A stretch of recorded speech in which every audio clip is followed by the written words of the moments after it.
taking a critical look at the gaming news of the week. This is Augmented Reality, presented by the Triple S League.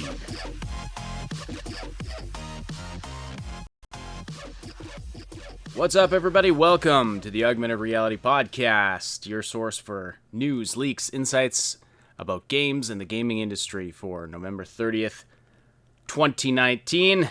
Saturday edition of the show. My name is Ashtonity. I'm here as always with Cybsidian. How's it going this morning? Hello, good. That's good. Had a bit We are in the full run of Thanksgiving-ish food stuff in the States, and so it's a little quiet this week for news. Well, everybody's on a turkey hangover in the States, and or everywhere a else shopping hangover. And then everywhere else in the world is like, oh, those Americans on their turkey hangovers. But crazy or shopping hangover. Well, yeah. We've got Black Friday deals going all over the world, basically. Good time to pick up some games, some hardware. I myself am looking at I'm going to be ordering a new PC using some Black Friday deals on some components, so that's pretty exciting. Better quality to come from our gaming content here. So, anyway, welcome everybody. So yeah, like Saib said, it is pretty quiet. I mean, we had a big news reveal on Wednesday, and since then it's been pretty quiet. So we reached out to you to ask for topics you'd like us to talk about, questions you have, and you gave us some ideas. As always, our community always comes through for us. So thank you all so much for that. So a couple things we're going to be talking about today. We're going to be talking about upcoming games of 2020. We're going to be talking about storytelling in gaming. Are video games a legitimate form of storytelling? Are they legitimately art? We're going to delve into that discussion. It's always a fun one. Plus anything else that you have. I've already collected a few other questions and comments from the live chat and from our content requests channel on the Discord server. But if you're not on the Discord server, by the way, click the link in the description below. Join up there. It's a great place where you can talk to us and other members of the community. Lots of great discussions happening there all the time, and often some very silly discussions as well. Yes, so if you're listening live, please do say hello in the live chat. As I said, we'll be scanning that for lots of, comments and questions throughout the show today. It's going to be a little more laid back than usual. We're mostly going to talk about whatever you want to talk about, so settle in. Well, there's a lot of games coming up in 2020. There is. That's going to be a long topic. Yeah, there's going to be a lot. We do want to cover that because there's some interesting titles coming up, some interesting game changers that look to be very interesting. Mm-hmm. All right, so before we jump into it, always an adventure. It's always an adventure doing this podcast, and of course, this morning, half hour before we're supposed to go live, I had a bit of a panic as my internet just completely went away. I was like, what? I was this close to calling you, Sab, and saying you're running solo today because I got no internet, but I managed to get that fixed, so it's always good. Also, speaking of it being a slow news day, so I was just scanning. I decided to scan some of the websites that I don't typically look at for news because I can't stand them. But I was like, just to reaffirm how slow of a news day it is. From Polygon, I found a story about. I couldn't believe this. I posted this on the Discord yesterday. Uno. Mattel has released a new version of Uno called Nonpartisan Uno. They removed the red and blue cards, and there's also a no talking about politics trump card in the game. I wonder if that's an intentional play on words. But anyway, this is supposedly to prevent family conflicts while you're playing Uno with your family. People are literally insane. This is literally insane. I couldn't believe this. It's ridiculous. From the website. Whether you lean a little left or a little right, one thing we can agree on is how much we love Uno. Bring your friends and family together with this nonpartisan edition of Uno. Without red or blue cards, the focus can stay on the game. Mental. Absolutely mental. Society Society's just done. Time to hit the reboot button. If we can't even enjoy the color red or the color blue anymore without devolving into an argument. I hope nobody goes to check out the Christmas lights because that's I was hanging Christmas lights this week. It was pretty fun. Somebody on our Discord server pointed out they should be getting rid of the green cards too, because there is a green party in the States. We got one here in Canada too. Almost everywhere now. Yeah, exactly. Ban all the colors. That's the moral here. That's the end game of this. If we're going to go in this direction, just ban all the colors. I mean, it's back to 1984. It's like ban colors. Everybody wears the same thing.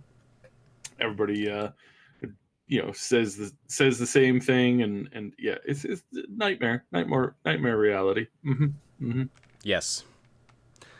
Terra K says, surely they're making fun, right? Well, I mean, I think it is supposed to be a little bit lighthearted, but at the same time, it seems to be taking it seriously. If you go to their page on the Mattel Games website, there's a little video. And it's kind of funny, but it also seems kind of serious about it. I don't know. I just say time to hit the reset button on society. And then from PC Gamer, look at these cows wearing VR headsets. That's the headline. And the tagline is, Russian farmers are allegedly experimenting with virtual reality for cows in order to produce milk production, to improve milk production. And the second paragraph says, we should acknowledge right from the start that these images could be fake because, obviously. This is news reporting in 2019, folks. So, Good job. I'm going to go out on a limb here and say that cows wearing VR is probably one of the dumbest ideas I've ever heard of. You're gonna get more than muke. Good grief, where's my brain today? More than milk coming out of those cows. I was thinking puke, and then I was trying to say milk, and that came out muke. That's the kind of morning I'm having. Gross. Okay, all right. Let's hit up the games coming out in 2020. All right. Because going through this full list, it's not a full list, but it's like a lot of them. We're going to be doing them by date or by the date that they were originally supposed to have, if they've been put on to be announced or if they've been put on the back burner. We'll still cover it in its roughly estimated proper date and time that it was originally released at. So yeah, this came from Notional. Actually asked, what are our most anticipated upcoming games, and that question kind of took me by surprise because most of my most anticipated games have just recently come out, like The Outer Worlds and Jedi Fallen Order, and of course there's Cyberpunk 2077, which we, of course, that's one we're looking forward to a heck of a lot. But that comes out in April. Almost don't need to mention that one because we talk about it all the time. But in response to that question, I went looking for upcoming games of 2020 and found 50 upcoming games of 2020, the most anticipated by it's from Andrew Smith at Nerd Much. Now, the first thing I noticed about this list of 50 upcoming games is that there are 48 games on the list. Now, it's possible there were 50 originally, and then, a couple of them got delayed or removed for some reason. I'm guessing that's probably the most likely solution. The next most likely solution is that Nerd Much has the Valve syndrome, in which, whereas Valve can't count to 3, they can't count past 48. But anyway, probably just a couple got removed from the list because they got delayed to 2021 or something like that. Anyway, are you looking at the same article I am, Sib? The Nerd Much article? Okay. All right, so let's just go through these. So, Dragon Ball Z Kakarot is scheduled for release in January. I know nothing about Dragon Ball Z. You're going to have to carry this one if you want to discuss that. No. I'm not a Dragon Ball Z fan. It's never appealed to me, but it is interesting that it's, what's to say? It's Dragon Ball Z. It's kind of like in a long series of games, and so it's just kind of the next iteration. Mm-hmm. It's I don't think it covers any uh, groundbreaking new story within the story, and I'm pretty sure it doesn't cover any groundbreaking technology. So it's like good, it's there for the fans, and there's nothing wrong with that. Absolutely nothing wrong with making a game that's for existing fans. So yeah, but I don't think it's gonna break. Like I said, I don't think it's breaking any new boundaries or anything like that. Right. So Ori and the Will o' the Wisps. Yeah, this one's interesting. Ori and Um, the previous game in the series, Ori and the Blind Forest, did very mhm. well. It's a beautiful, beautiful game, and this one looks very interesting as well. Sequel to that. It's got a little bit more new systems on it as a platformer. It's got some more movement stuff and whatnot. So I'm sure, like again, very cool, very very fun, and potentially really really good. You wouldn't Because the think last one was really really really good. it was the It's the concept of a platformer. You wouldn't think there was much room for innovation on it, but man, some of the indie developers out there have been coming up with some amazing stuff. yeah. All right, then Gods and Monsters from Ubisoft. Now this one's been it was originally Delayed. scheduled for February, but it's Mhm. been delayed, so I guess we don't know for sure that it is coming in 2020. But it Now, is from the Assassin's Creed Odyssey team, and mhm. it's a new IP. Yeah, brand new IP, which is very, very, very, very interesting. It's been The compared. fact that Sorry, go ahead. the, Yeah. it's basically their entry into the Zelda, you know, type games, and it's it's basically like a more kid friendly version of the Assassin's Creed games. And I mean, I can see why they want in on that market, and they are going to be able to do a lot more different things than they've done before with that kind of concept. They're going to really open it up into more of an open world adventure, running around, doing cool stuff. And yeah, that's not necessarily a bad thing. So it's uh, as far as Ubisoft goes, they're in a bit of a bad spot. The last couple of games have really not done very well between the mix of what they've come up with for monetization and general interest and all that kind of stuff. Um, yeah, it's just ended up not being something that is as widely anticipated as it should be. So Right. yeah, All right. Then we've got the Final Fantasy VII remake, set to be released March 3rd. So another Final Fantasy remake. They're remaking all these old Final Fantasy games, I think this is the and first one that they've done. Final Fantasy 2 just was out last year, was it not? The like it's nominated for Game of the Year. Oh. Yeah. So clearly it's done really well. And then of course there's reports that they're doing Final Fantasy 3 as well. See, No, I've been Resident Evil. waiting.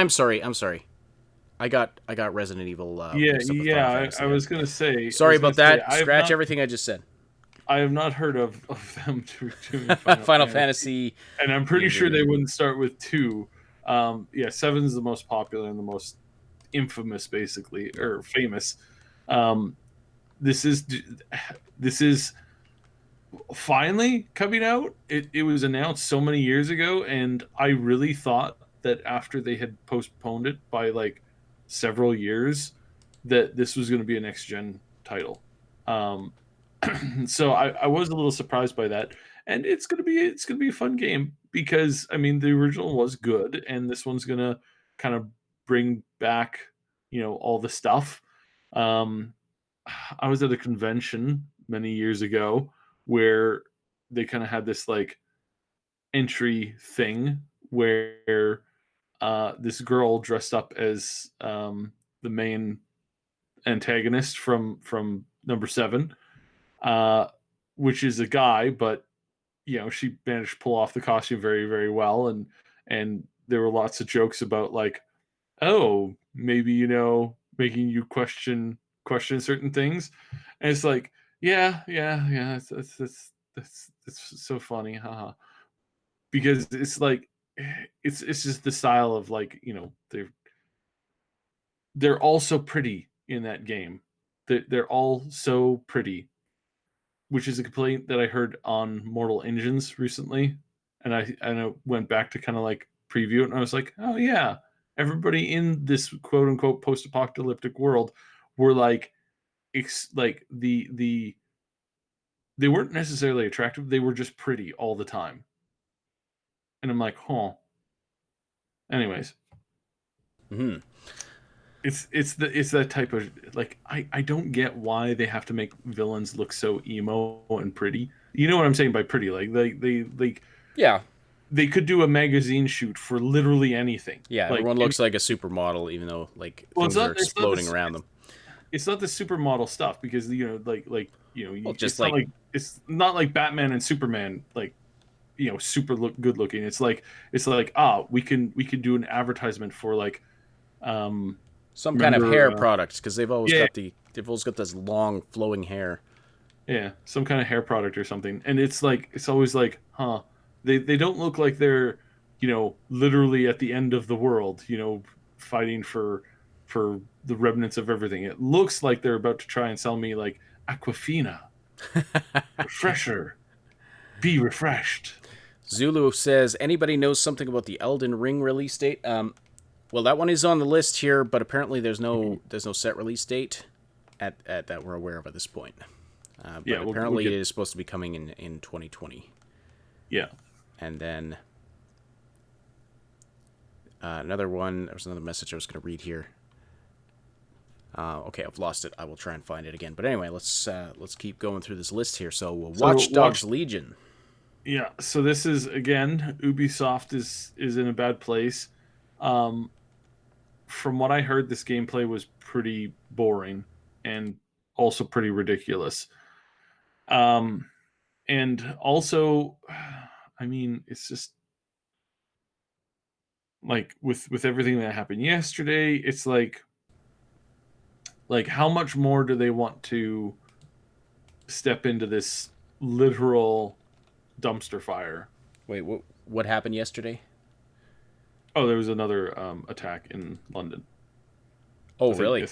Yeah. So like I said, it's like they've picked a subject, a place, and a setting that, like, I don't think they can win, like, as far as, like, perception and complaints and opinions and all that kind of stuff goes. I just don't think that like I don't know what they were thinking. Like, Yeah. there's a lot of other things that they could have picked that would have made more sense, or, like, it is like, an alternate reality type thing. But when you do have, when you literally have some of this stuff going on there at the same time, it's like, I don't know if this is a great idea. And I think that's one of the things that, because, again, you can't make anybody happy. Like, Yeah. it doesn't matter what you say, nobody's gonna be happy with what you say, even if you're like, hey, this is, like, obviously this is obviously alternate reality, right? And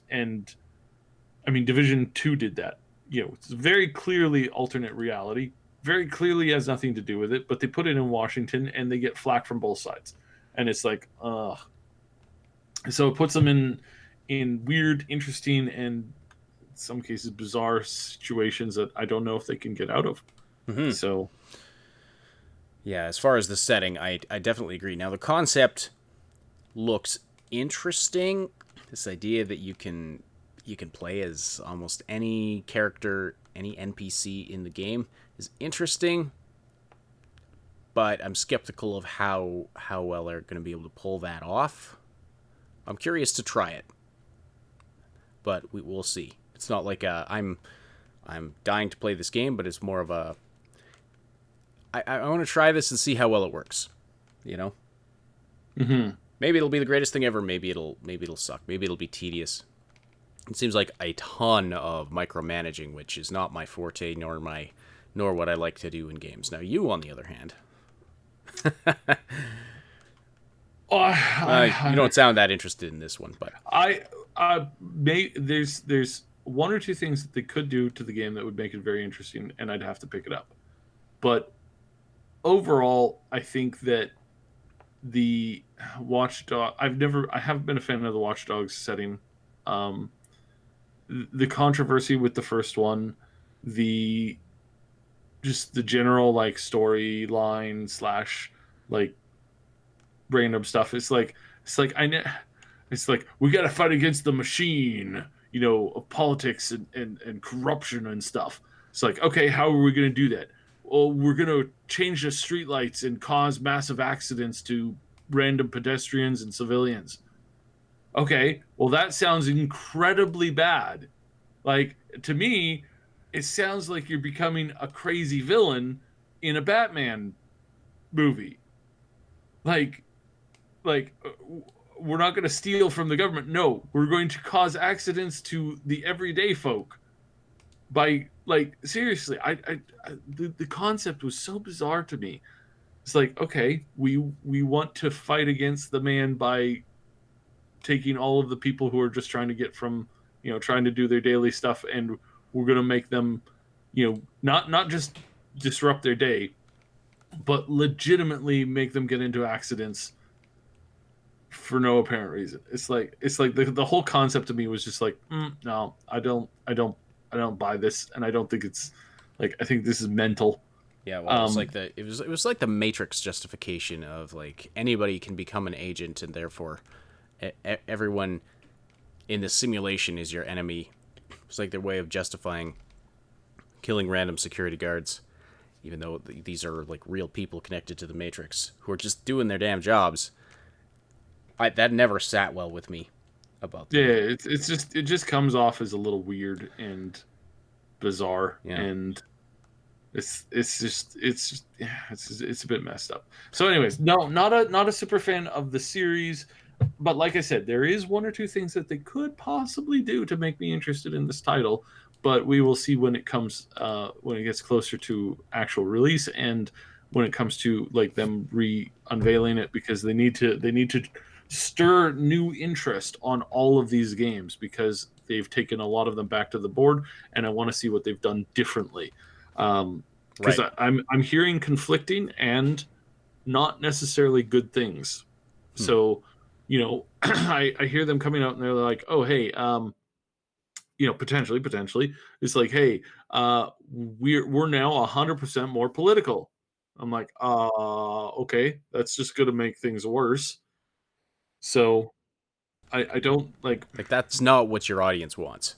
No, it's not what your audience wants, and like Like you're removing just the removing the yeah. blue and But red again, cards I from. can't I can't confirm that, because the other rumors that I've heard is, oh, no, we're going less political and we're focusing more on gameplay, because gameplay has been suffering lately in some of the games. I mean, you played Assassin's Creed, the latest one. It was good, but it wasn't great, Mhm. right?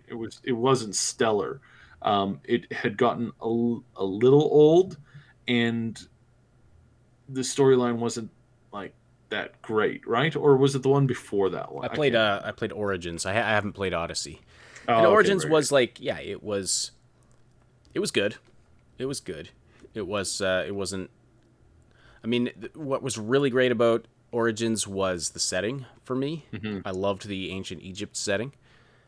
As far as the gameplay, it was standard Ubisoft kind of cookie cutter. It was more Assassin's Creed. Hmm. That's basically what it was. All right.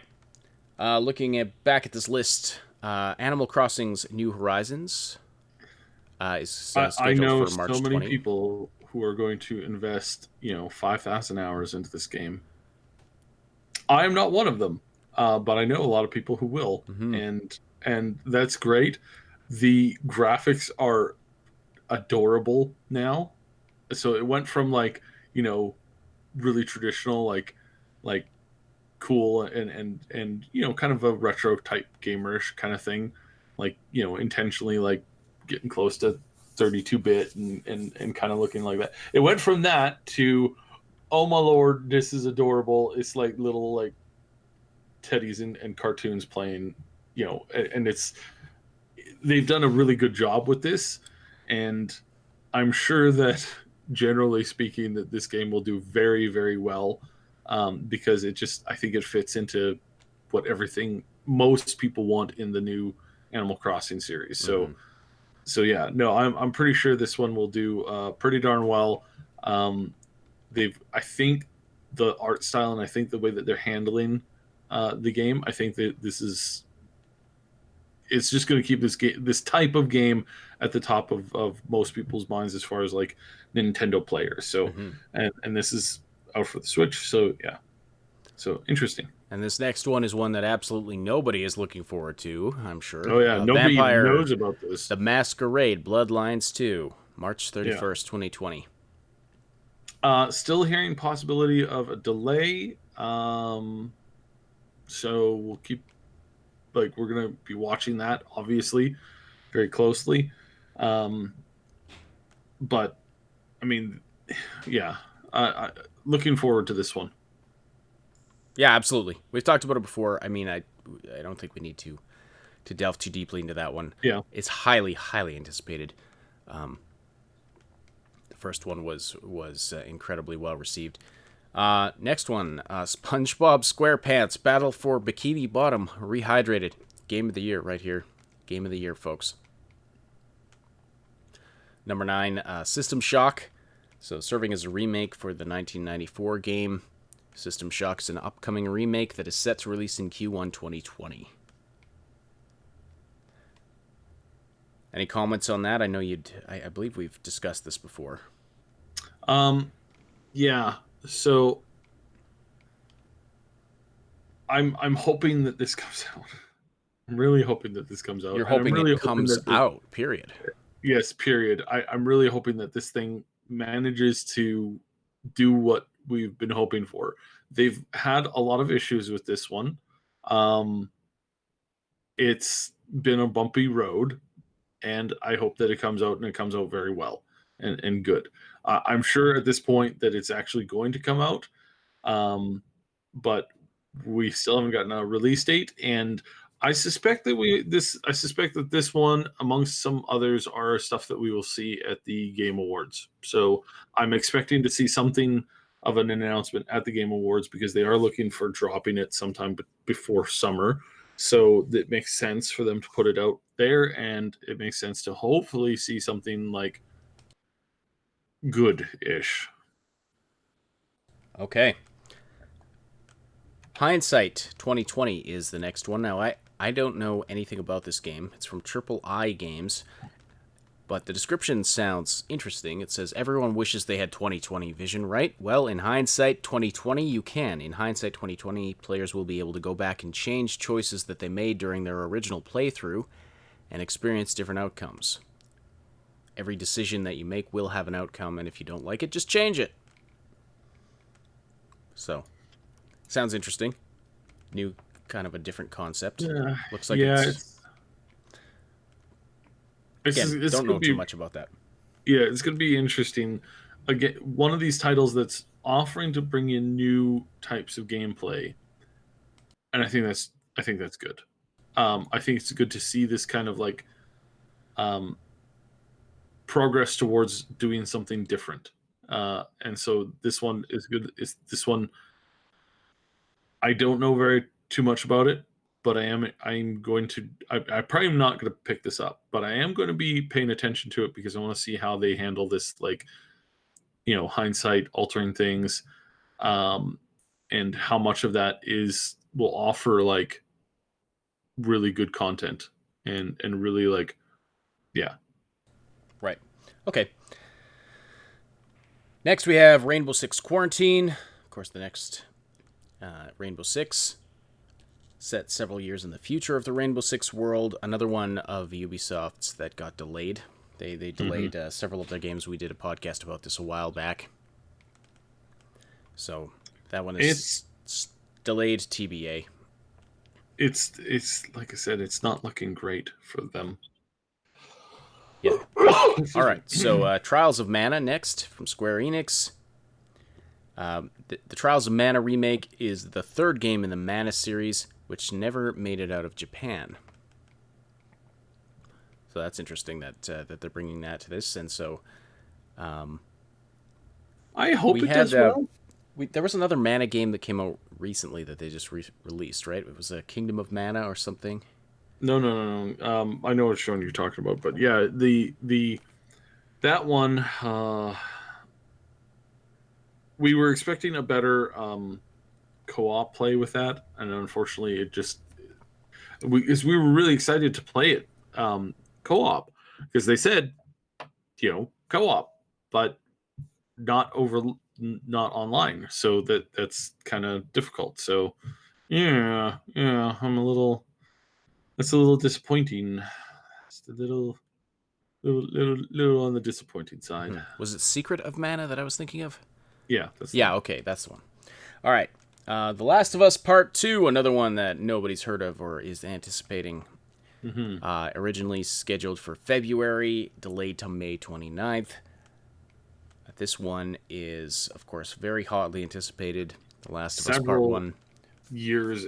I mean, good lord, this one's like a decade in the making, basically. Mm-hmm. Another game that they have really. I think that they've wasted a lot of time on getting this one out, and they've done what you don't want to do when you're creating a series or a going from one to the next. Is you don't want to you don't want to put a decade between releases. That's just stupid. It's literally just stupid.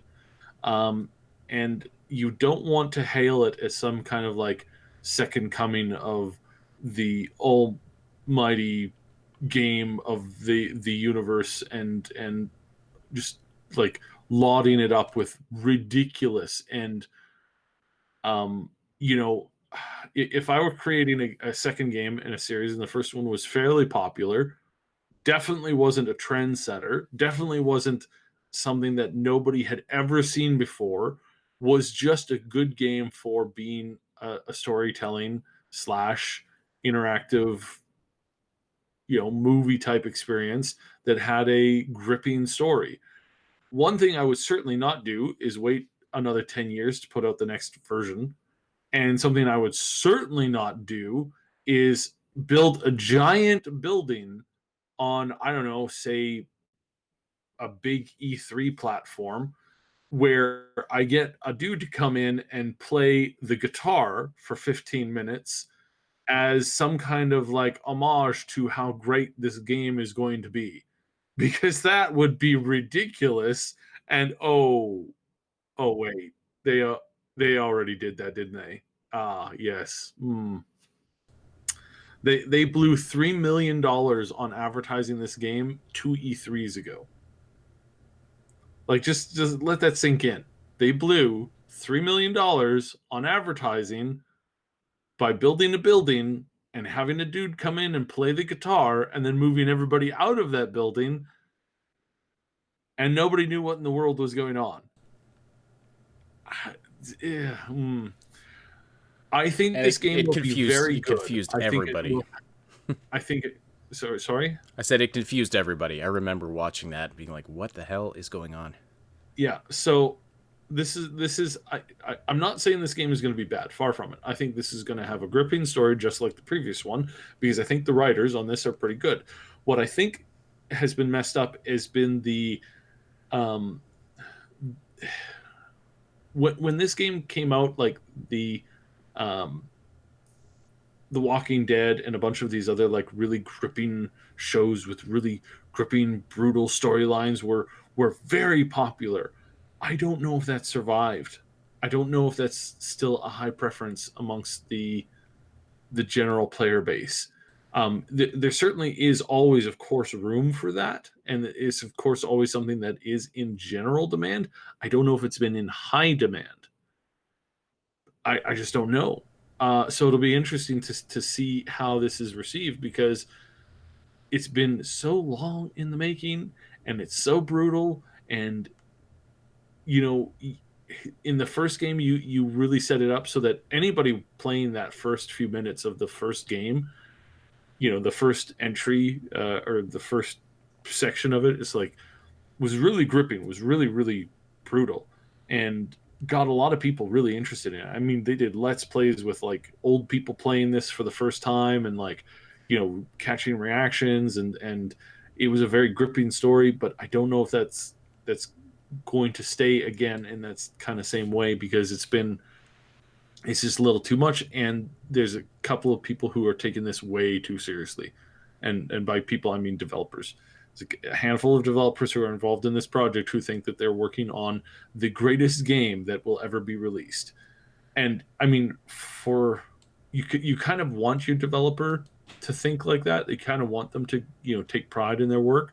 But then there's also the like working with an artist or working with somebody who just thinks they're way too important. It's like, don't do that. That's a trap. So, I mean, again, I'm sure it's going to be a great game, but I don't think it's living up. And I think this is why it's taken so many years to put out is because, you know, it's just too much of a focus on this kind of stuff. So, so yeah. I don't All right. know. Well, yeah, and I mean, hopefully, it doesn't have the development hell curse where it just turns out to not be what they were expecting it to be. All right. I just realized Doom Eternal's not on this list, which is bizarre. Doom Eternal coming on March 20th. Mm-hmm. Yeah, I have no idea why it's not on this list. It's kind of mental. All right. A few more indie games here. So Empire of Sin is a strategy game set in the Prohibition days in Chicago, 1920s. You must hustle to earn your way to the top. As you rise in ranks, others will be gunning for your spot. I don't know if that means it's a multiplayer game or not, but anyway, it's a strategy game of managing like a crime empire, I guess. Mm-hmm. Tactical Galactical is a hex-based strategy game, kind of a, I don't know, it looks kind of like a, what do I want to say? Not necessarily like a Risk or like Civilization type game, but it's like, it's set in a fictional world, strategy sort of combat game. It looks interesting. Number 16 here, Cyberpunk 2077. Oh, yeah, interesting. I've never heard of this one. No, it's This must not be important. Yeah, it's kind of interesting, and yeah, I don't know if you guys will be interested in this. I have no idea. So please let us know in the comments. Next, Marvel's Avengers. It's still weird seeing the screenshots of these Avengers with. I scrolled down to this and I'm like, who the hell are these people? Yeah. What? Oh yes, that's right. This is Square Enix Avengers, which is absolutely nothing like. So first of all, I want to point this out because I need to point this out. If you take Romanoff and Captain America's face, take away the hair, and then kind of like black out the eyes a little bit, is it just me, or are those two faces almost identical? Like, I mean, their noses are almost the same. Their facial structure is basically identical, and I think they used the same face model. I don't know if that's true. I don't know if it's just me. I don't know if I'm just seeing something and I can't unsee it. But for some reason, all of the characters in this version of the Avengers, they all look like each other. Like not a little bit, like a lot. Like they're all closely related. And confirmed, Captain America and Black Widow in the in the Marvel Avengers games are going to turn out to secretly be identical twins. It's just so weird. It's just so weird seeing so many of these faces that you're like, yeah, and you can all figure out the implications of that. Yeah, or maybe Niv Ozzy, maybe they're all clones. All right, Carrion from Phobia. Not your everyday horror game. In Carrion, players will play as a monster who will stalk and consume its enemies. So it's a side-scrolling platformer, looks like. So yeah, if that's your thing, it's releasing June 1st, 2020. Number 19. Sorry, do you want to say something about Carrion? Yeah, there is something to be said about these games that you play as the monster, and sometimes it's fun, sometimes it's just an excuse for doing crazy things constantly, and sometimes an excuse to play out your version of The Sims. Yeah, we all Because did that in The Sims. in The That Sims, you're basically just this mass murdering I like mean, entity that floats around, starting fires, taking stairs and ladders out of swimming pools, and yeah, because yeah, you're who didn't create a backup save and then massacre all their Sims back in the day? Like, who didn't do that? Who didn't do that in Sim City? uh, Create a backup save and then just wreak havoc on your city. tornadoes everywhere. All right, yeah, Dying Light 2, interesting game. Looking forward to this one. I am very much looking forward to trying this one. Again, I like the one of first these person. games that I'm not going to be able to play myself, Right, yeah. but it is going to be interesting to see its effect on gaming in general. And yeah, I like the concept with what they're going for, with what they're trying to do. I really, really, really wish that it wasn't just first person, but as it is Techland and as it is Dying Light 2, I have absolutely no platform with which to anticipate that or even to request that really. So it's not. I'm not upset about this in any way, shape, or form. It's just it's one of those things where it's like, oh, that looks really cool. I wish I could do that. It's like, I think it's like somebody who's like, they have an allergy to like flour, and they're looking at cakes and they're going like, ah, damn, wish I could have some cake or something. Yeah, Poor celiacs. I feel so sorry for them. yeah. So Minecraft Dungeons also is coming out. Not your traditional Minecraft title. There's no building, crushing, or crafting. Instead, the game will feature dungeon crawling, with dungeons filled with traps, monsters, puzzles, and treasures. So, sounds interesting. A different take on the Minecraft series. Wasteland 3 coming out Q2 2020. Starting as a crowd-funded game, Wasteland 3 was announced in 2016. It's a squad-based RPG that is set to release in Q2 2020. It'll follow the story of the only surviving member of a group called Team November. Maybe that makes sense if you've played the previous games. What do you think about this Yeah, one? yeah. So again, one of these titles I'm actually really, really, really excited for, like legitimately. Um, very like this is basically one of these. So the very first Fallout wasn't Fallout; it was called Wasteland, and what stemmed from the divide there when they couldn't get the title is the developers who worked on Wasteland 1 ended up creating a new uh, RPG, little thing you may have heard of before called Fallout. And Fallout 1 was what they had created. And so there's a lot of similar concepts behind this and the original stuff. So you usually have a character builder. It's usually quite interesting. I am looking forward to this. I'm hoping that it's as deep and as flexible as I've been hoping for. I'm really loving these like these top-down isometric RPGs. There's several of them in the works now. Um, I mentioned two of them just recently in the podcast, and two other ones that are kind of like this hardcore inspiration taken from Fallout 1 and essentially the Wasteland series. So yeah, so really love to see this one. They've done a good job. They did a good job with the previous. They did Wasteland 2, and they did a really good job with that one. So yeah, this will be interesting, and I'm hoping that it's going to get. I'm hoping that it'll be really really good. So yeah, All excited. right. Nivazi's asking, still no exact date yet for Wasteland 3. According to Wikipedia, it's May 19th, but there's no source for that, so I'm not going to guarantee that. I don't Hmm. know for sure. And that's the only specific date I've been able to find for it. All right, got to rocket through these. We still got more than halfway to go.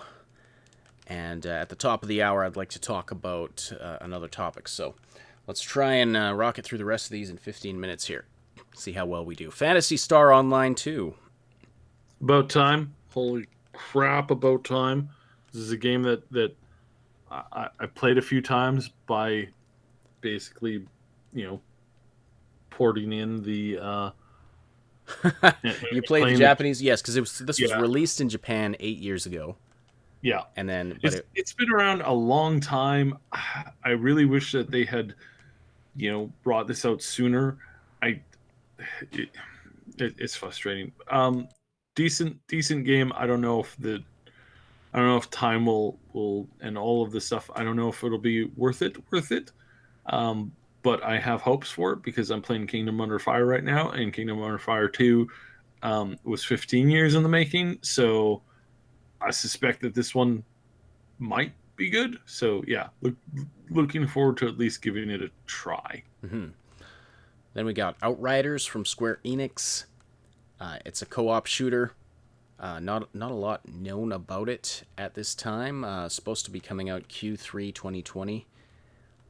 But we do know it's a co-op shooter that's built to be played in a group up to 3, and it's a dark sci-fi adventure featuring alien life forms.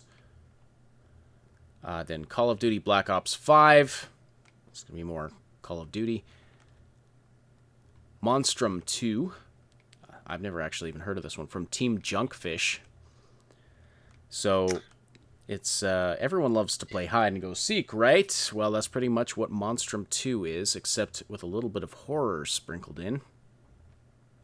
Yeah, this is going to be another game that I'm interested in seeing because this is, I do believe that the pushing of the horror genre needs to be done and needs to be done in new ways, and this is another new take on it. It's not super new, it's not super unique, but it is something that again I'm going to be keeping an eye on because these are the types of games that can change the genre as we know them when they're trying something really new and they're doing it with a title that is pretty well known, kind of like how the Resident Evil that Hideo Kojima was working on, how that game was, looking like it was going to break a lot of ground, and then he was told, "No, you can't work on this," and then all the stuff that happened, right? So yeah, sucks. Yeah. Cool name in the chat. Did I miss the Cyberpunk stuff? Well, we didn't. We don't really have a big Cyberpunk topic today. We had a big news drop on Wednesday's podcast, though. If you're interested in that, I would recommend checking that out if you haven't already. Right now, we're going through upcoming games of 2020, and then we're going to talk about a couple other things. There's no new Cyberpunk news. All right, Halo Infinite. I'm looking forward to this one quite a bit. It'll be the 6th main entry in the Halo series, first main Halo game since 2017. Likely a launch title for the next generation Xbox console, but it will be released on Xbox One. It'll follow the story of Master Chief, etc., etc. So next Halo game. And I'm hoping they really pull something good out of this. Halo, like you and I, Saib, have a big history with the Halo franchise. Long before we got into YouTube, it was one of our favorite series to play just casually. So I haven't played some of the recent games, but I'm definitely interested in checking this one out. And looking forward to it. I'm assuming it's going to come to PC as part of Microsoft's sort of bringing a lot of Xbox games to PC, but we'll see. I mean, if it is only on the Xbox console. Halo Infinite is on PC. Oh, you're right. It does say it right there. Xbox and PC. Okay. All right. Someone mentioned this in the chat earlier. The Destroy All Humans remake. This is an oldie. This game, it was so fun back in the day. Not that I love destroying all humans. I think some humans should be put in a place where they can do human like things. where the aliens can watch them, kind of like a zoo. Yeah, a zoo. I'm sure this would be cool. I love this concept of. I like the concept of destroy all humans. It's something that I messed around with like once or twice in the store. Never bought it, but I did enjoy messing around with it for like 15-20 minutes. So I don't know if I'll pick it up, but it's definitely funny. It's very humorous. It's very fun to like do crazy things and be psychotic for a few minutes. Mm-hmm. In the remake, players will be able to combine their psychokinetic powers with their alien weapons to cause some major havoc. All right, then we got Psychonauts 2, set to release in 2020. We are into the games now that doesn't look like they have specific release dates. So Psychonauts 2, set to release in 2020. Psychonauts was a 3D platformer that always looked interesting to me, but never did get the chance to try it myself. But the sequel's coming out. Very cool. Lego Star Wars, The Skywalker Saga. Now, what I'm not certain about this one, it says here that Lego Star Wars is not merely... The Skywalker Saga is not merely a remake of an old game, but a completely new game that merely tells the Skywalker stories from the movies. So, I don't know if they're bringing in... Because they did the Lego Star Wars games based on the original trilogy already. I don't know if they're like bringing those in and then adding new stuff, or if they've completely remade all of them from the ground up. But it's a combination of all of the 9 core Star Wars movies in Lego form. Actually, I might grab this for my kids. They've been interested in Star Wars, but I felt like maybe it's like real Star Wars is too intense for them. They're a little young for it, but the Lego Star Wars they might have a blast with that. Lego Star Wars is definitely good all around. So, all right, the Rift Breaker from Exor Studios. In Rift Breaker, players will play as elite scientist Ashley Nowak, who has decided to enter a one-way portal to travel to a faraway planet in the Milky Way galaxy. Her goal is to build a base that will allow her to travel back to Earth and bring new colonizers back with her. So it is a strategy. It looks like an isometric RTS with strategy, RPG elements, etc. Almost looks like it's like Age of Empires set on a foreign planet in the future, kind of a thing. It'll be very interesting to see this one. I'm interested in seeing how this goes. Yeah. Niv Ozzy says, "You're never too young for Star Wars." We have a neighbor whose kid is friends with my kids, and she had seen like all of the Star Wars movies that had come out, and that included The Force Awakens by the time she was like 5. I was like, really? Because I knew, kids have different personalities. I knew, especially my youngest, there are scenes in those movies that would have given her nightmares. But I was like, wow, that kind of surprised me. Well, I'm sure there'll be... if we saw Brave Little Toaster growing up, I'm sure that they can handle pretty much anything like from Alfred Hitchcock or whatever, just as their daily stuff. I had to bring up the Brave Little Toaster. I'm not going to be able to finish the podcast now. All right. Persona 5 Royale. Another game that basically nobody's ever heard of. The Persona series. What's that? Seriously. Everybody is... this is one of these games where it's like everybody loves this game. Everybody loves this series. And it's been doing really well recently. So I would just really love to be able to play it on PC. So at some point, you do it. But no, definitely got to respect the Persona series because they've been doing a pretty darn good job with it. So yeah. Speaking of which, another and this PlayStation... this is an enhanced version of the regular Persona 5. So okay. So again, this is why I said I would really be interested in them releasing this to the PC, and I don't know why they're not, because again, this is one of these titles that if they put it on PC, I'm sure that they would sell at least 5 million copies, at the very least, probably a lot more. So yeah, really, really confused. Really hope that eventually it comes out. Would love it. Would love to see it. And it's not like this isn't like this is owned by Sony. It's not. This is owned and published by their own company. So I don't understand why they have such a loyalty to PlayStation when, like, any analyst would be say, yeah, look, the basic information says you'll move at least 5 million copies probably. So probably 10, but for sure 5. And do you not like money? Do you just dislike money? I don't understand, but whatever. Another PlayStation exclusive next, Ghost of Tsushima. This one seemed very interesting to me when we saw the announcement at one of the E3 events. Then after that, Sekiro came out, and I loved Sekiro. And I think that Ghost of Tsushima is supposed to be even more of an more open world, and probably not nearly the insane difficulty that Sekiro was. But I mean, that's an assumption on my part because it's, I mean, why would it be? Most games aren't that level of difficulty, but yeah, it follows the story of the last samurai on Tsushima Island.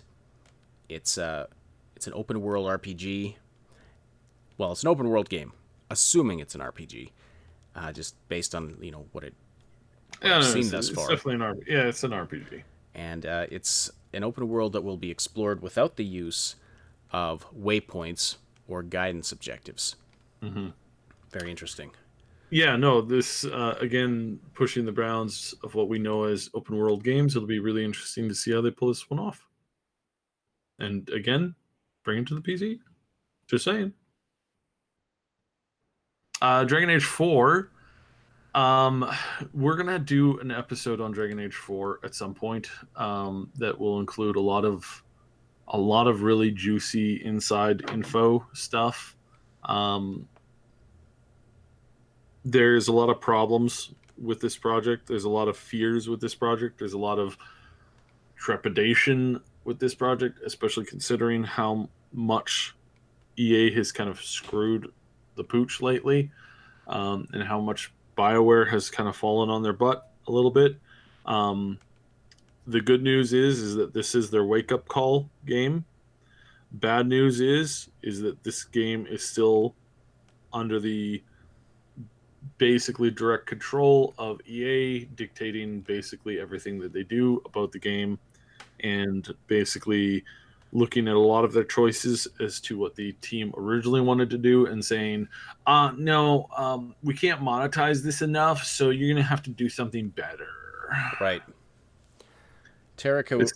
This one was supposed to be much smaller in scale, but much wider in replayability and much, much, much more in depth as an RPG. But between the engine and the difficulties that they're having with EA, that has basically all been scrapped, and they're going for a much more actiony, monetizable Fortnite thing. I really think that some of these people at EA need to be put on, I don't know, put them on an island with no phones.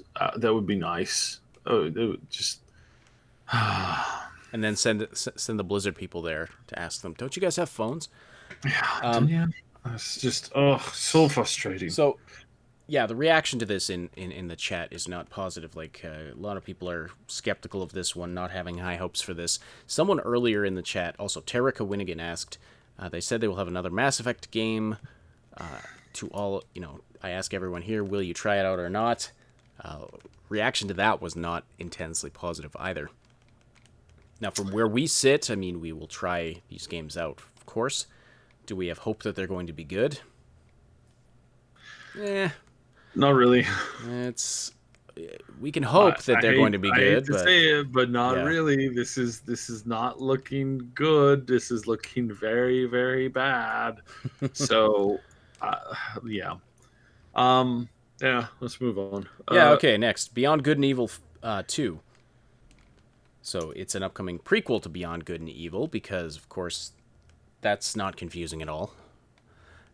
calling it number 2, but then setting it as a prequel. It's been in the works for many years. Set to release in 2020. I know a lot of people are very interested in this one.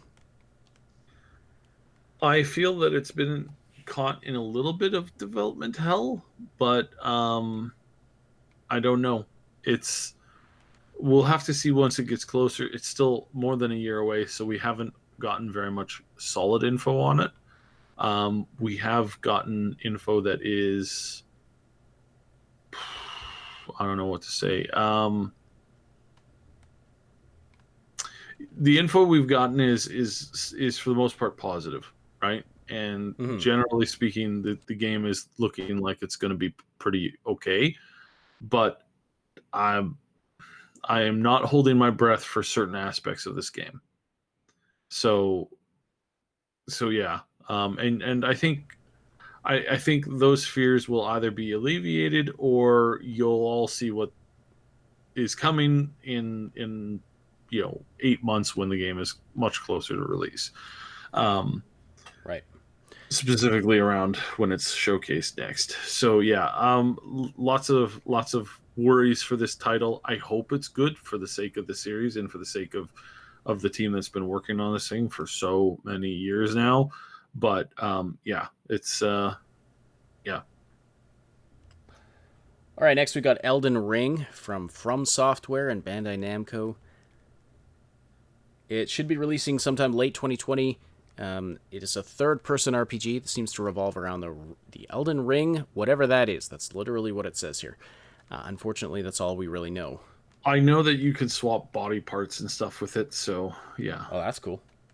Yeah, it's like that arm is like removable and so yeah, it's I've heard some interesting things about it, but it's still really, really far away. All right, Microsoft Flight Simulator. The only thought I really have about this one, I mean, if you're into flight simulators, obviously, check this out. The only thought I really have about this one is what a fantastic candidate for VR. Yeah, no, it and yet it doesn't look like it's coming for no, VR. No, well, I mean, I don't think most games can handle this in VR. Like it is legitimately. Oh, really, it would be it would be a beast. It would be a beast of a game. Because the what they've done with this one in particular has they've combined like some of the world's most in-depth like digital scans of cities and places, and this is really cool because it's one of these things where it's like, ever wanted to fly over North Korea during the middle of the night? You can do that now. Fun. And see some stuff that you're not supposed to see. Ever wanted to fly over Area 51? You can do that now too. That's some of the cool stuff. Of course, what you're going to see is not what is actually there, because places like that have been jumbled a little bit. So yeah, it'll still be interesting. Yeah, it'll be interesting. All right, let's blast through the last few of these. Oddworld Soulstorm, a reimagining of the 1998 Oddworld game. We've got Super Meat Boy Forever, Radical Rabbit Stew, a game in which you're tasked with making rabbit stew in space, and you have to free the space chefs. Oh, so no comment on that one. We got Stranger Things from Next Games. So Stranger Things mobile game that allows players to explore the Upside Down while in the real world. That's interesting. It's like an augmented reality thing. Haven from the Game Bakers, an upcoming RPG which tells the story of two lovers who have escaped to a lost planet. So that's depressing. You have to keep them together, I guess, is the point of the game. The key is communication. There you go. So, No More Heroes 3. Some guy with a knockoff lightsaber in this screenshot here. I don't know anything about this series. It's been a while. I think this is no. We're into some more obscure ones here. Tales of Arise. Looking forward to this one, actually. Yeah. It's one of those. Yeah, it's one of those. It's one of those. Anime It's one of those. style. Yeah, Kind it's of. one of those Japanese games that I'm actually really interested in. Probably won't be like Code Vein. Put in like a lot. I played Code Vein almost to the finish. Haven't been able to finish it just because of time constraints and other games and other stuff coming out. So, but this one, looking forward to it. Probably might mess around a little bit. Hopefully, I'll be able to mess around with it a lot, but we'll see. Lords of the Fallen 2. So this one had a bumpy start. Ditched its original developer, restarted from scratch, and again, I really don't know too much about it, but No, it's been in development for a long time as well. Yeah. Spiritfarer from Thunder Lotus Games. It's all about sending the dead off to the afterlife. In the simulation game, players will manage the passageway from life to death. Okay, interesting. River Styx. It's gonna be fun. Way to the Woods. To the Woods. Yeah. This is when I first saw this game, I was like, "Oh, this is so adorable! It's so cool, and it's really sad at the same time." It's one of these things where, like, kind of like Ori and the Blind Forest, where it's like it's a visual treat, and this will definitely like be a visual treat. If I don't know, I've been told by people that you know play games in a certain way with the help of certain things that this is a very very trippy game to play. Okay. So yeah, I know nothing of this, but yeah, that's what I've been told. Then we got. And I'm not joking. I'm not joking. I literally have to. I do know.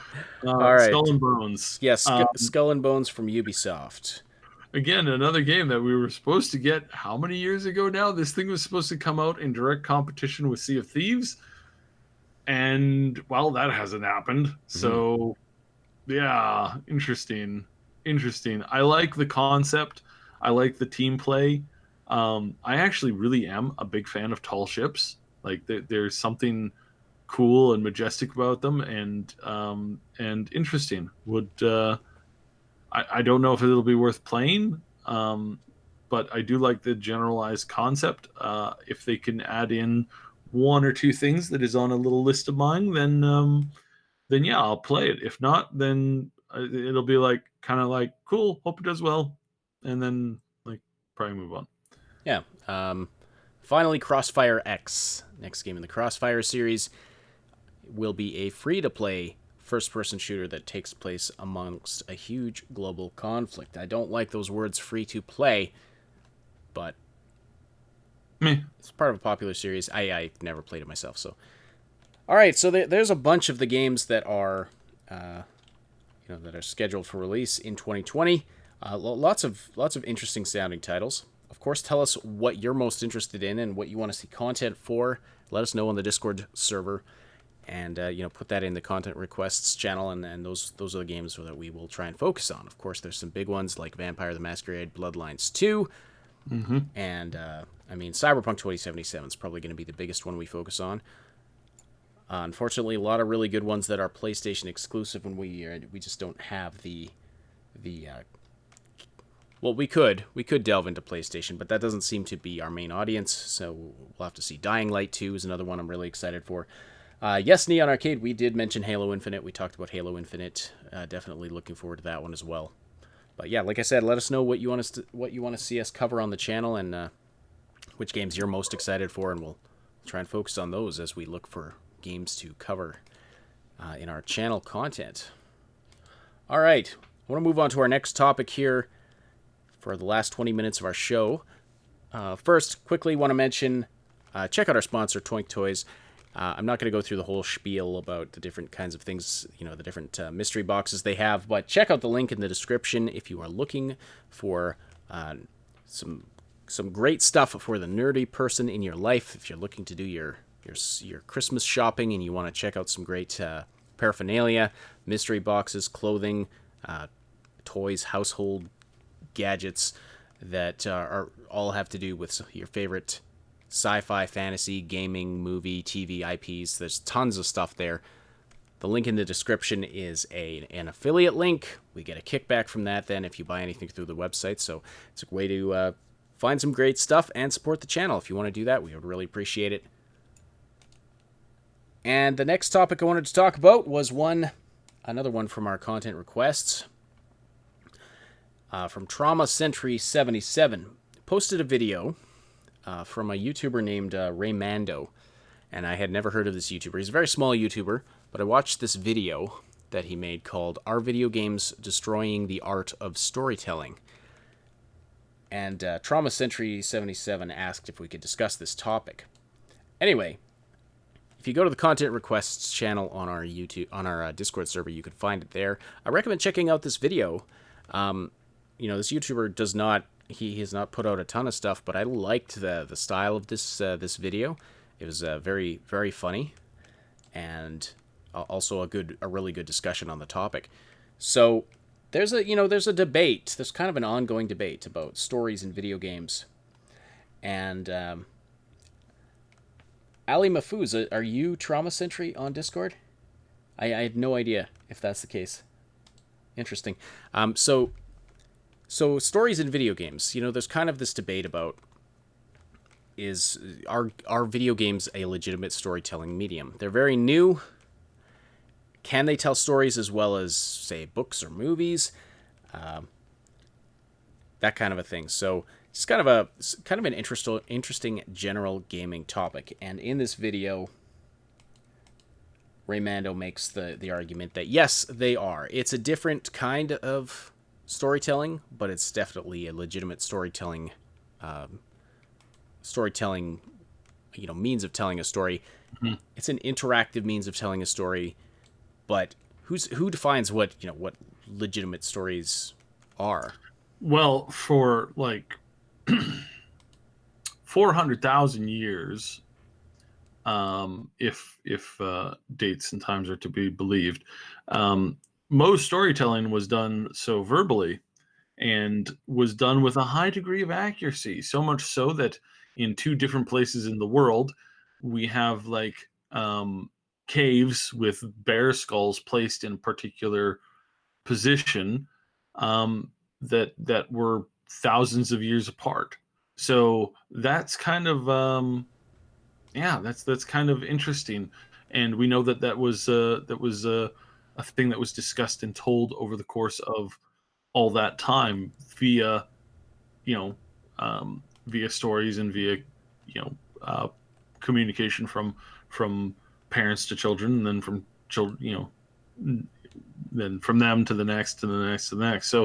So there's a lot to really go back in overall, but overall I think as far as stories go and as far as what we've been telling for the last 100 years, I think that video gaming has a chance to tell stories in a better way and in a more efficient way than even the written format. So yeah, because I think out of all of them, I think the written format tends to do the best because it causes the most imagination, and it usually connects you the most. Not to say that movies and audio are not bad, but there's just something about books, right?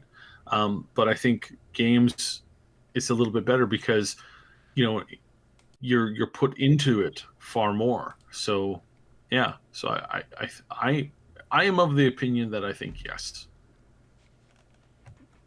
Well, I absolutely agree, and I don't think we're going to get a lot of argument from our audience, but it is it's interesting to me that there is even a debate about this. Excuse me. And this debate about, are video game stories even good?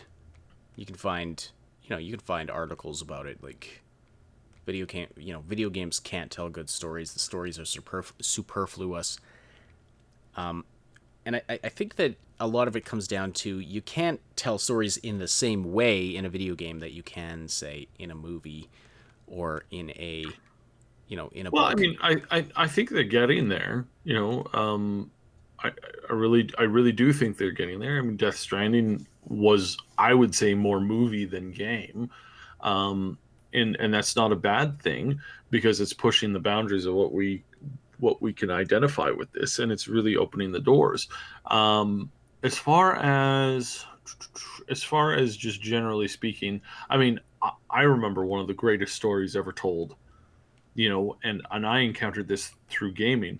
One of the greatest stories ever told, where there's this working guy. He's just doing these jobs that most people don't want to do, don't enjoy, and he hears that there's been this kidnapping, and he goes to the ends of the earth, and to try and like save this person, and goes from one defensive location to another, and each time he encounters somebody who's like, no, our princess is in another castle, and he goes on to fight crazy things, ghosts and giant shelled creatures, and finally is able to save the princess. So it's a literary piece of work. Yes, I'm talking about Mario. I don't know why you're not laughing, Ash.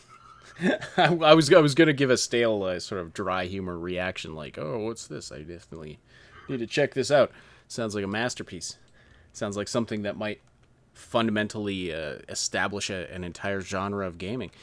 But yeah, like that was gonna be my next question. Is like, I do games have to have a story to be interesting?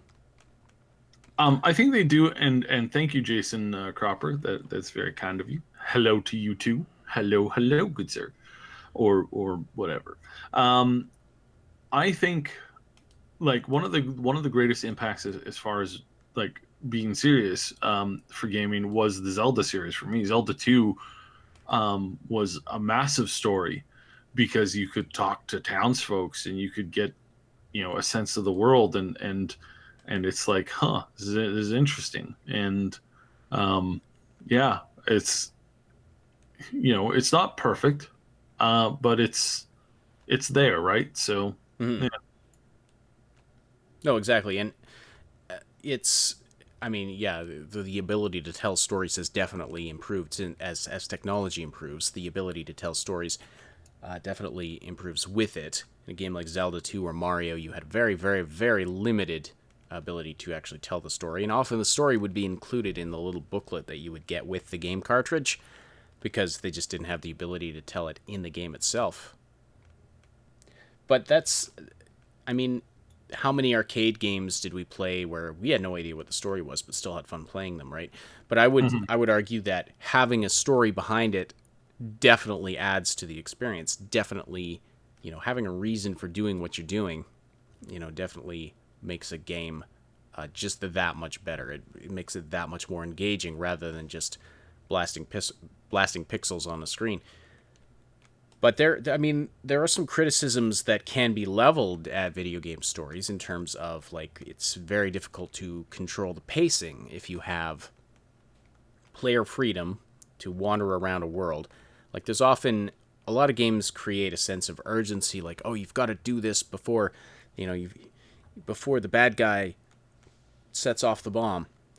But at the back of your mind that there's really no hurry. Like the game is not going to trigger a set of events until you do a certain set of things, and so you could just wander around the world for days and then go back to the main story. So I mean, there are some criticisms that can be leveled against stories in that kind of a way. Like, can you really create a sense of urgency? And depending on the game, I mean, definitely you can. You could program a game so that, oh, if you don't get there in time, you're screwed.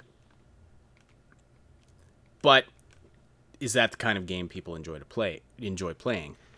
Um, you know, it's a different kind of storytelling when you're just saying, I'm going to create this world and you can walk around and discover it for yourself and discover the little side stories that are going on and the characters and about the history and this and that and every other thing.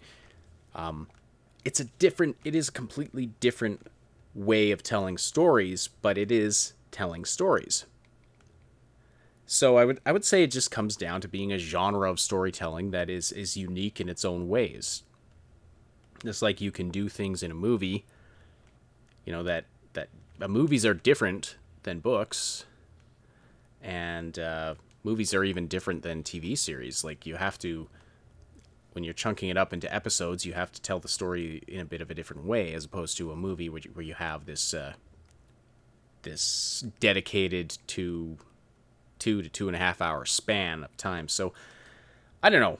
I think people get really uppity and defensive about their preferred type, like creators especially.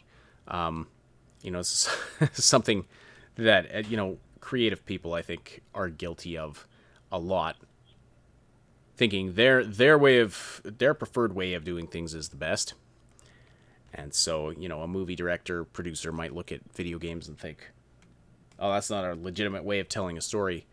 But as a lot of you have pointed out in the chat, like there are games that have fantastic stories, that have incredibly immersive stories. In a lot of ways, I prefer the video game way of telling stories to movie or TV. Because you can be in it. You're immersified, but you're immersed in the experience. Plus, it's a game. It's gamified, and you get to do things and sort of accomplish things, and it's a lot of fun. I don't know. Any further thoughts on that, or no? Anything else you want to say? No, I pretty much agree. I think we could go really, really deep into this, but I think overall, it's the fact that you can immerse yourself and you can see the world change around you, and that's why I think games are overall a better medium for storytelling and will always move forward in that direction. So I wouldn't say better. I would say, like, there's personal preference, and there's also like preference at any given time. There are times when I don't want to play a game. I just want to relax and watch a story unfold, right? Where I don't necessarily have to interact with it, where I want to be just a passive observer. mm-hmm. And there are times when I'm like, no, I'm diving into this game. So yeah, I think that it's becoming more legitimized or recognized more and more as legitimate. And I think when we see Hollywood stars like Keanu Reeves getting involved in a game like Cyberpunk, there's definitely a change coming. I would say that, as far as like the medium as a whole. Mm-hmm. It's like I see a change coming and will, I think, eventually hit. So yeah, Mm-hmm. I think I think we're only scratching the surface on what we're eventually going to see.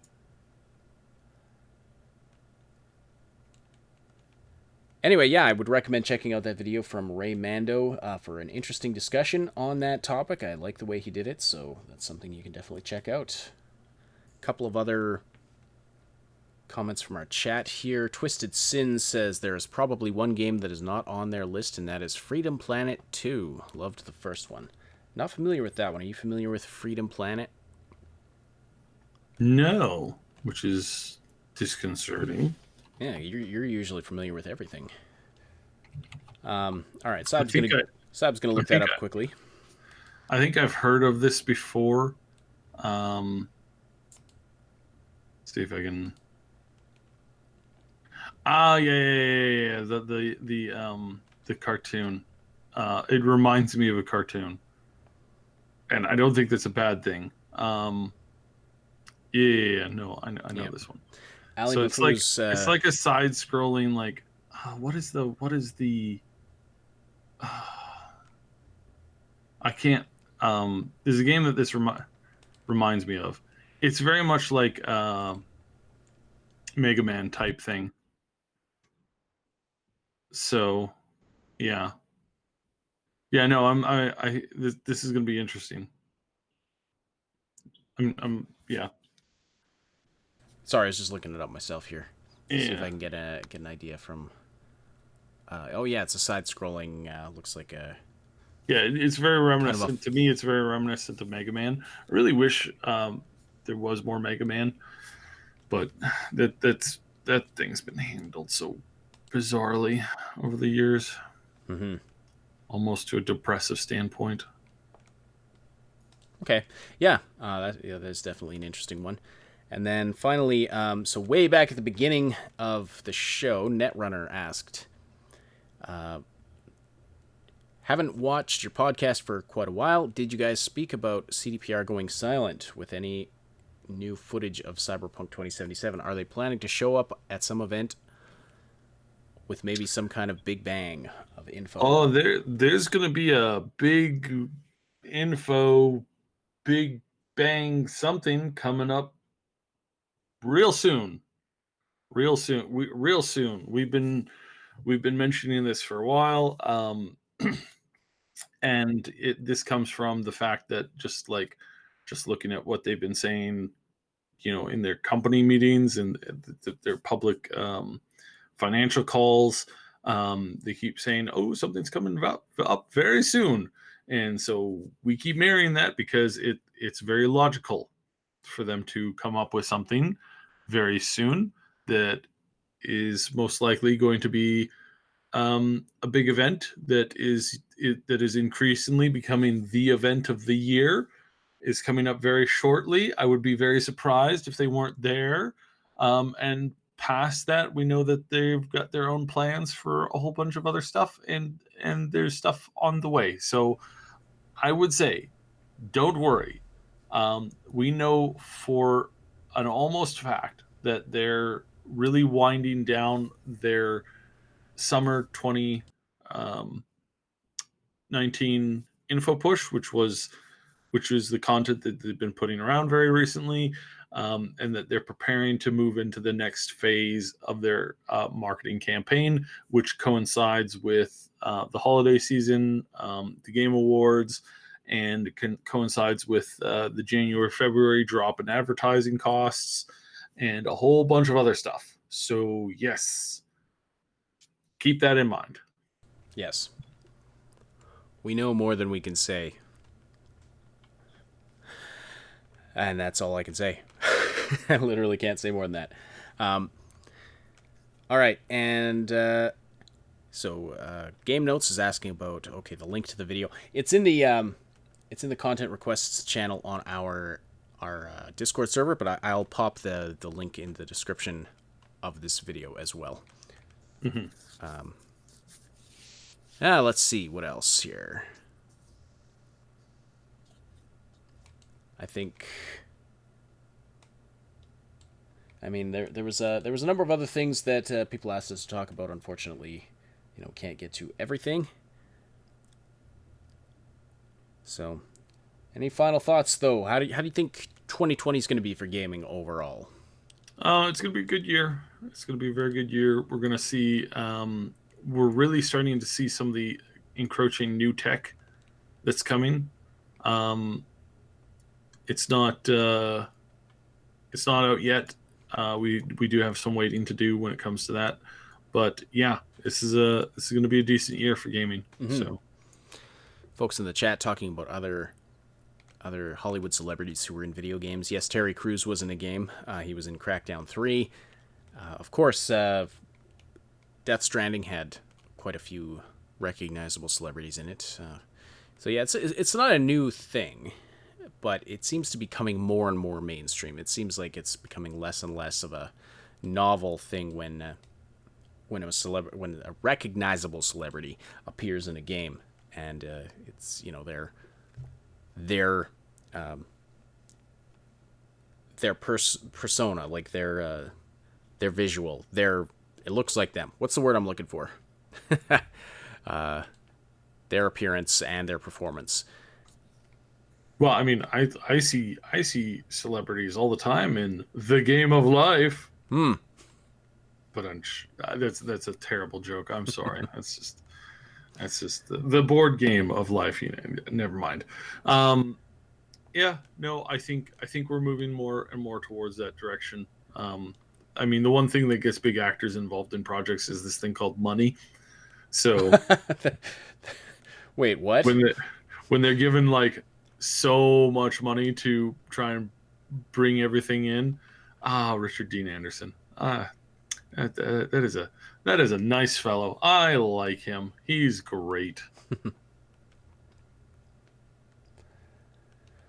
All right, with that, I think we need to wrap up today. So yeah, we had there was quite a lot to talk about. Surprisingly, I wasn't sure we would be able to fill the show, but we didn't even get to all of the things you guys requested. So sorry about that, but thank you all for joining us today. Thank you for the great conversation in the chat, and for supporting the show by listening live or after the fact. Please don't forget to slam that like button if you appreciate this content.